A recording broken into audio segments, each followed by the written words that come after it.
دادا کے انتقال کے بعد ہمارے نبی پاک صلی اللہ علیہ وسلم چاچا ابو طالب کی زیر کفالت رہنے لگے۔ چاچا ابو طالب چونکہ تجارت پیشہ انسان تھے، اس واسطے تجارت کی غرض سے کم سال میں ایک بار ملک شام کا سفر کیا کرتے تھے۔ جب نبی کریم صلی اللہ علیہ وسلم کی عمر 12 سال ہوئی تو چاچا نے شام کے سفر کرنے کا ارادہ کیا، اور جب چلنے لگے تو نبی کریم صلی اللہ علیہ وسلم اپنے چچا سے لپٹ کر کے رونے لگے اور یہ کہنے لگے کہ اے چاچا جان، مجھے آپ اکیلے اور تنہا چھوڑ کر کے کیوں جا رہے ہیں؟ یہ بات سننے کے بعد چچا کا دل بھر آیا اور چچا نے یہ کہا کہ میں تو تمہیں سفر کی صعوبتیں تم برداشت نہیں کر سکو گے، اس واسطے میں آپ کو چھوڑ کر کے جا رہا ہوں، لیکن یہاں اکیلے رہنے سے آپ اور زیادہ تکلیف محسوس کریں گے، اس واسطے میں آپ کو اپنے ساتھی لے کر کے ملک شام جاؤں گا۔ چنانچہ نبی پاک صلی اللہ علیہ وسلم ملک شام اپنے چاچا کے ساتھ تجارت کے غرض سے تجارت کے قافلہ میں شامل ہو کر کے گئے تو وہاں پہ لوگوں نے ایک بہت ہی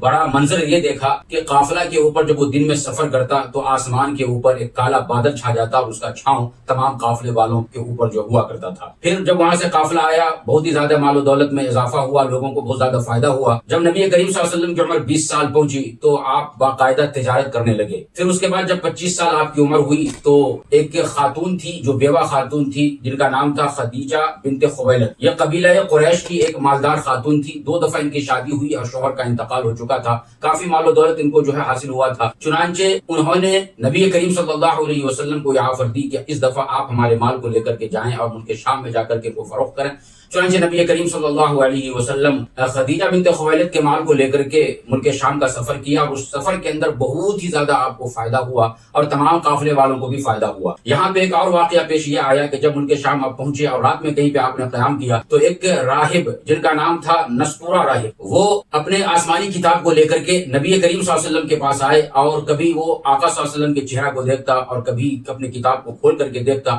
سارے لوگ پریشان ہوئے کہ کیا بات ہے، تو لوگوں سے انہوں نے کہا کہ دیکھو بھائی کس خاندان کا ہے؟ کہا گیا کہ یہ قریش کے خاندان کا ہے اور بنو ہاشم سے تعلق ہے، ان کا نام محمد ہے۔ تو اس راہب نے کہا کہ آپ لوگ کے لیے خوشخبری ہے کہ آپ ان کی حفاظت کرو، ہماری کتاب کے اندر آخری نبی کی جو نشانی بتائی گئی تھی یہ تمام نشانیاں ان کے اندر موجود ہیں، یہ نبوت کا دعویٰ کریں گے، اگر ابھی نہیں کیے ہیں تو بعد میں یہ کریں گے، جب یہ نبی بن جائیں تو ایسی صورت میں آپ سب اس کے اوپر ایمان لانا اور ان کی مدد کرنا۔ چنانچہ پھر اس کے بعد وہاں سے واپس آئے۔ حضرت خدیجہ بنت خویلد نے جب یہ دیکھا کہ بہت ہی زیادہ امانت داری کے ساتھ اور صداقت کے ساتھ ہمارے مال کو انہوں نے فروخت کیا ہے تو پھر آپ نے شادی کا پیغام ان کو بھیجا۔ اس وقت میں نبی کریم صلی اللہ علیہ وسلم کی عمر 25 سال تھی اور حضرت خدیجہ بنت خویلد کی عمر 40 سال تھی اور 2 بار آپ بیوہ ہو چکی تھی۔